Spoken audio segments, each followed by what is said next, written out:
and welcome to my channel. So this is my first book haul. It will not be the last, as I am a bookseller, and as you can tell from my background, I am obsessed with books. So let's not delay the inevitable here. Recently came back off holiday from Scotland, so these are the books that I bought in Scotland, starting with Toppings and Company in Edinburgh. I love the way they look after their hardbacks. They cover them in a plastic protective cover, and if it's signed they have a special little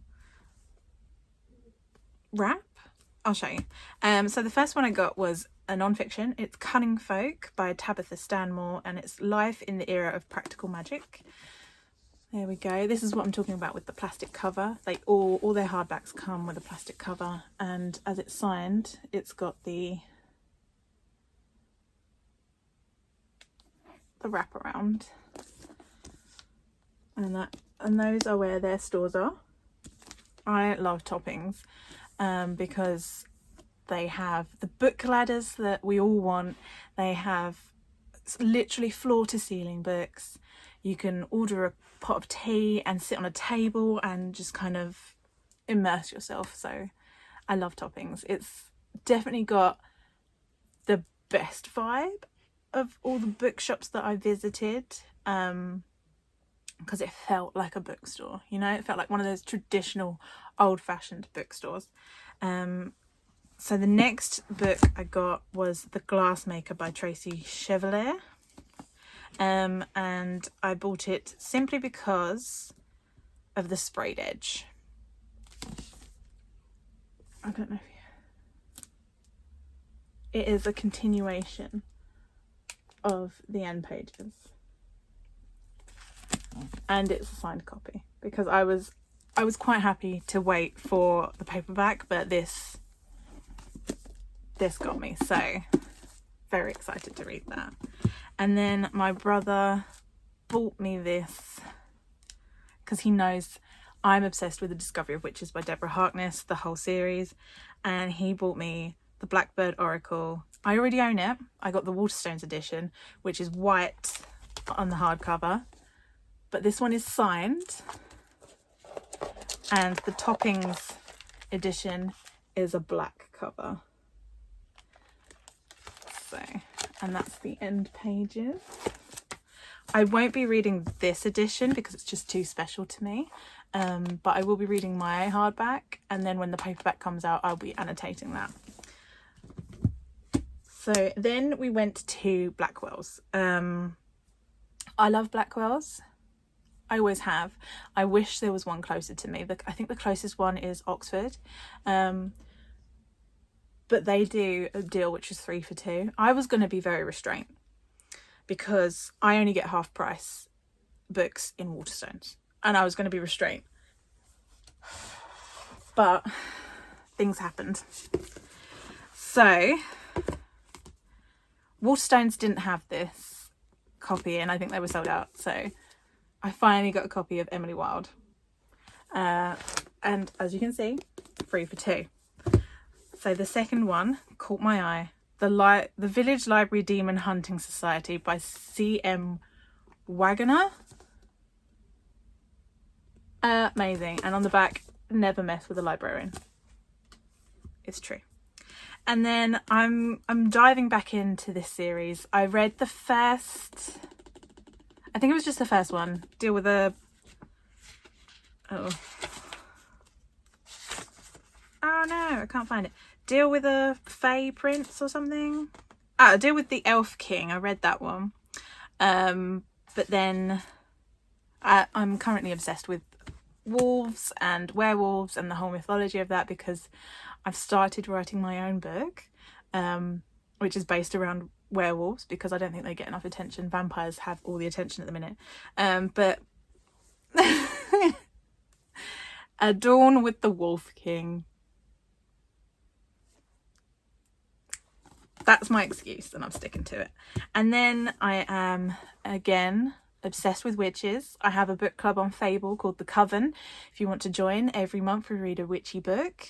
This month, October, we're reading The Witches of Eastwick by John Updike, and next month it will be The Revels by Stacey Thomas. And I found this one, which is Burnt Offerings by Danielle Devlin. I hadn't heard of this before, and it is based around the North Berwick witch trials. North Berwick is one of my favourite places on this earth. I didn't get to visit it this year when I visited Scotland, but I'm very intrigued to read this one. And then they had this like bookcase of, I can't remember what they call it, but it's like the sale through, like they're trying to get rid of them. And this one had a sticker on here, and it said Waterstone's price $7.99.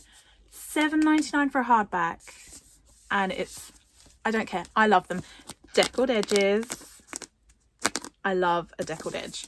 And it's a historical fiction about Mary Toft, the woman who allegedly gave birth to rabbits.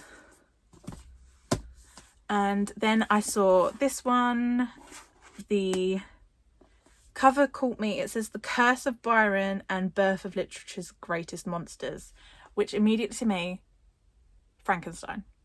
Frankenstein is my homeboy. I'm talking about the creature, not the creator, because the creator's a piece of shit. I have many thoughts and feelings on Frankenstein. But yeah, this is a non-fiction about the poet and the vampire, Lord Byron, and the year 1816 when Mary Shelley began writing Frankenstein. And I'm so excited. $5.99. Immediately, yes. And then, of course, we go to my home away from home, Waterstones. We went to the Princes Street building instead of the other two, because I'm not sure where the other two is. And I just love the Princes Street one because the view with the castle and the cafe, and it's just the staircase. Vibes were immaculate. Staff were amazing. Just to big that up. So I went in first with Lies of the Flesh. So this is caught me as like a crime. It's a historical crime, but also a little bit supernatural. There's murder. Could it be supernatural? Set during the Battle of Bannockburn. So it's Scotland, history, murder, war. It also says that it's an exploration of what happens when identities, gender, social position or nationality are challenged within the crucible of war. So this is just up my street. I'm so excited.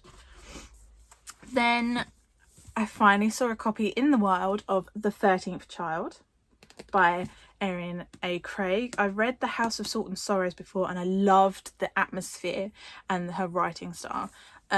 So I also have, again, I have this on NetGalley and I need to read it, but now I have it in a hard copy. So then I saw this on a non-fiction table at the front. It's called A Tomb with a View, The Stories and Glories of Graveyards by Peter Ross. I love a graveyard. I don't know what it is. I just love a graveyard. I love the idea of the Paris catacombs, you know. It's just, and obviously I was in Edinburgh, the most dark academia, gloomy, like, home of Burke and Hare. I had to pick it up, and I'm so excited to read this. This is totally like sit in an armchair, blanket, candle on, cup of tea, reading about graveyards and how we remember the ones we've lost. So excited. Another non-fiction that I found, and I didn't realise it was in paperback because there's so many books I want and then I just lose track. So this is Sarah Clegg's Women's Law, 4,000 Years of Sirens, Serpents and Succubi. So it goes from ancient Mesopotamia to the present day, shows how female demons were appropriated by male-centric societies, and now they are being recast as symbols of women's liberation, and that's just, I'm down for that. saw this one and I was intrigued, and then I realised it's kind of like a gender identities kind of flip, and it's called The Edinburgh Skating Club by Michelle Sloane, and it's about a 18th century poet called Alison who accepts a challenge from her friend to live as a man in order to infiltrate Edinburgh's all-male skating club. And then in the present day, an art historian called Claire receives a mysterious request to find the true provenance of the iconic painting The Skating Minister. Imaginative, romantic, and ultimately moving, this time shift adventure celebrates the women overlooked by history. Oh my golly. Here for it. And then the book that I knew was going to be out when I was up in Scotland, like I knew it was going to be released in paperback, and I was so excited to buy it in Scotland because then it was like extra special to me, and it is Mary, or The Rebirth, or The Birth of Frankenstein by Anne Eekhout. Look at that. It's historical fiction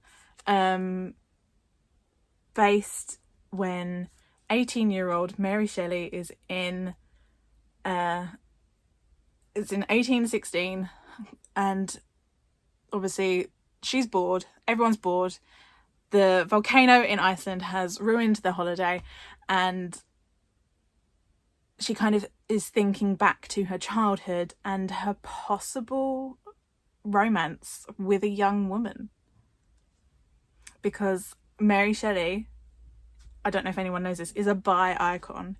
She is bisexual, what was, and oh, it's shiny and it's beautiful, and I love that there's like stitching down the middle.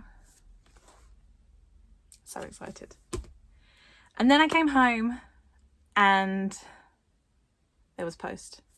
So I have a hardback cover of The Coven by Harper L. Woods.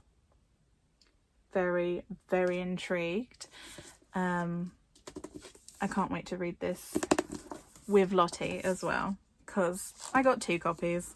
Oh, I forgot to say, my brother Daniel bought me a special edition from one of those awesome shops on Cockburn Street that I can't remember the name of, but he bought me another edition of Frankenstein, and it's stunning, and it's got gold edges, and on the back it's just beautiful. Back to the post. The Underhistory by Karen Warren. I saw someone talking about this on YouTube. Lianne. I saw Lianne. Lianne was talking about this and how she bought it, and it's basically about how these men come in to this house, dangerous men, and there's an old lady that lives in the house, and she's the one that rebuilt the house and everything after a big tragedy happened, but they don't realise that she's not as helpless as she seems. So I think something supernatural, something creepy is going to happen. Then we have The Gin Waits 100 Years by Shabnam Khan. I was waiting for this to come out in paperback. I'm very excited. A beautiful look into grief, love, and a young girl's search for belonging. And it says it's written in rich atmospheric prose. I'm so excited. I just need more hours in the day. And then Waterstone's exclusive edition of All the Devils by Caitlin Wilson. Look at that. Black sprayed edges. Beautiful end paper with very cute moths. And it's signed. So those are all the ones that I bought, or were bought for me. So let's get into the books that were there at work when I came back. Okay, starting with the first package, it was quite slim, which I was happy about because the stack I had was at least half the size of me. And it was a thank you package from the publishers and the authors of Whisperwicks, which was one of my favourite children's books of this year. And if it's not a book of the month next year when it comes out, I will be shocked because it was absolutely fantastic. So they sent me a cookie with the cover art. I'm always loath to eat those because it's so pretty. A letter from the author who I met before the book came out, and he's just such a nice guy. And then kind of like a card blurbing how great it is from children. All of those are from children that have read it, some parents, authors. So cute. Definitely pick it up when you have a chance. Absolutely fantastic. So let's just go down the list. I got a proof copy of The Nightmare Before Christmas. I believe it's one, I think it's A Hate to Love, Spicy Opposites Attract, Fake Relationships, Forced Proximity. Red, White and Royal Blue meets The Nightmare Before Christmas. So cute. That comes out in October, so it's probably already out. Yeah, it's probably already out. But I will be reading that soon. The Party by Tessa Hadley, which is a very small hardback.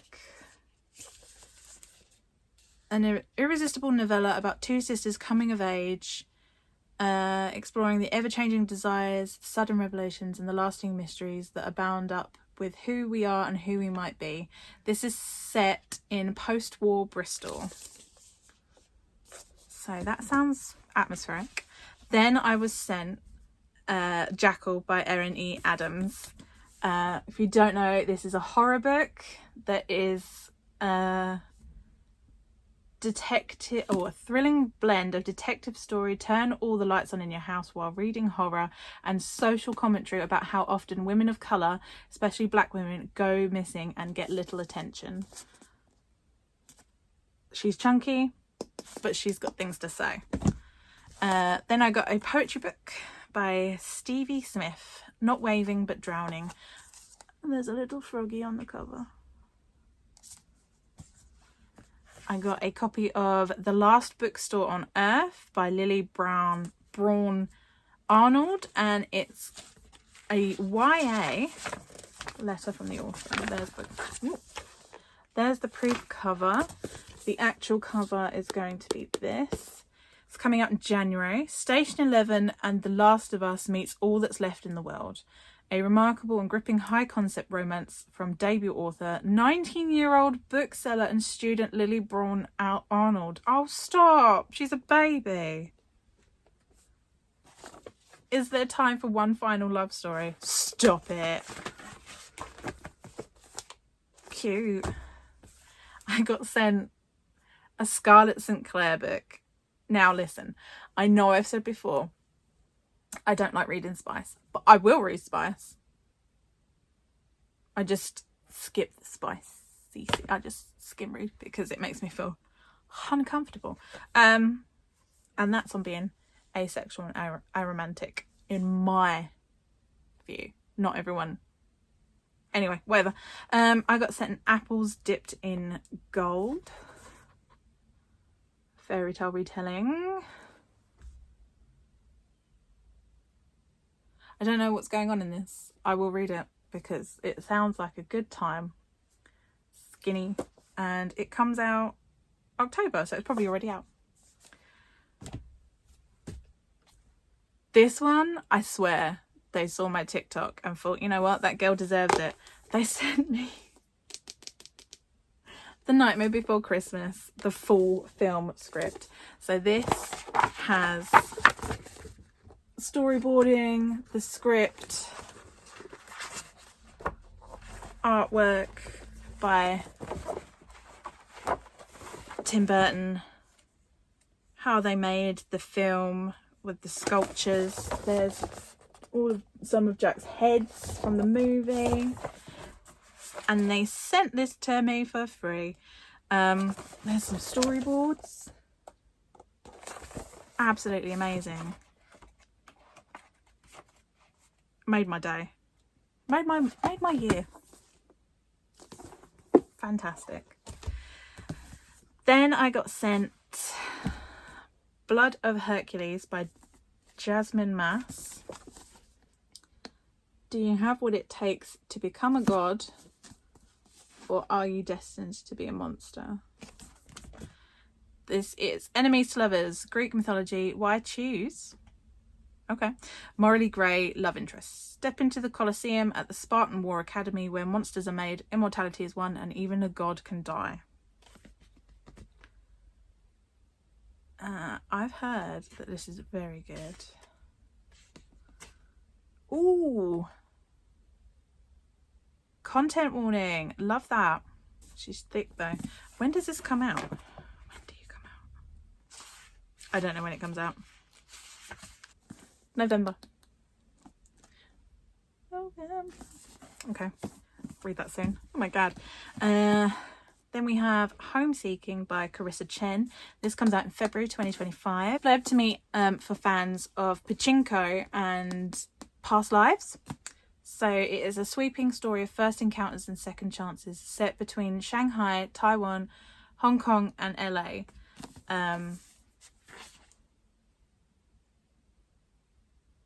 So it starts in 1947 and then follows 60 years later,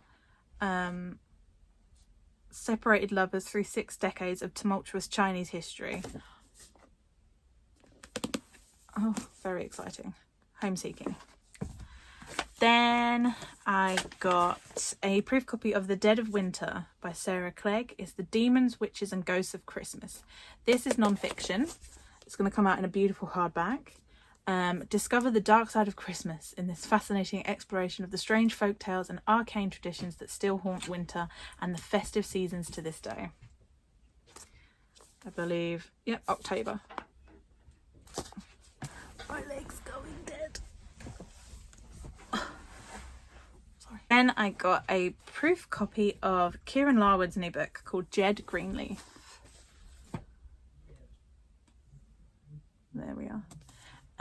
She wrote the Podkin One Ear series, and this is about a young orphan called Jed who is adopted by the Crumbling Guild of Leaf. There's 6 magical guilds that compete for the chance to rule, and I believe he has the skin of bark and the strength of a warrior. So very exciting. This comes out in October as well. I'm very behind. Then I was sent, it's not ending, it's never ending. I was sent a finished copy of Witch in Darkness. This is non-fiction by Kelly Ann Maddox, and this is magic in time of darkness. So like when you're going through grief, depression, when you need some spiritual help. It's got some spells in it and it's got some advice. Beautiful. So that one's cool. Then I got a copy of Shoestring Theory by Mariana Costa. This, I believe, is already out, and this is gay, which I'm always here for. It's a second chance romance set in a magical world. I believe that there is, Cyril is a grand mage. He's hid himself away in a hut by the sea with his cat called Shoestring, but sadly Shoestring is found dead one morning, and Cyril casts a powerful spell that catapults him back in time to a happier period of history. A time when Cyril's tentative romance with the heir to the throne's brother had not yet bloomed. but he knows that the heir to the throne Tigris is going to suddenly and tragically die, and then his love interest Euphrates descends into madness, and Cyril is adamant to keep Euphrates from ascending to the throne and setting in motion the kingdom's downfall. That sounds like a lot going on in this one novel, but very exciting. Timeless love, and then it says backstabbing. Okay, and finally the new imprint by Tor Bramble have sent me the chunkiest proof copy to date, and that is The Courting of Bristol Keats by Mary E.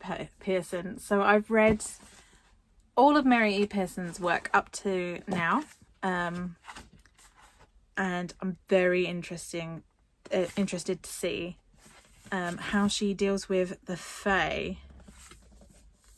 The new Queen of Fairy, Stephanie Garber says. So I did like the Kiss of Deception series. So this is a chunk, but I'm excited. I'm sure we all know what this is about. And it comes out in November. So that's everything for now. I'm now on a book buying ban, but not on a proof copy quest. So if I get more proof copies, so be it. And I do have some pre-orders that I'm not cancelling because I deserve a little treat now and then. But I now have to put all these away. Yay. I hope you enjoyed. Please give it a like, thumbs up, and subscribe. I plan on doing more videos instead of just monthly vlogs. So yeah, subscribe to see what else I get up to. Join the coven on Fable if you enjoy witchy books, and I'll see you next time. Bye.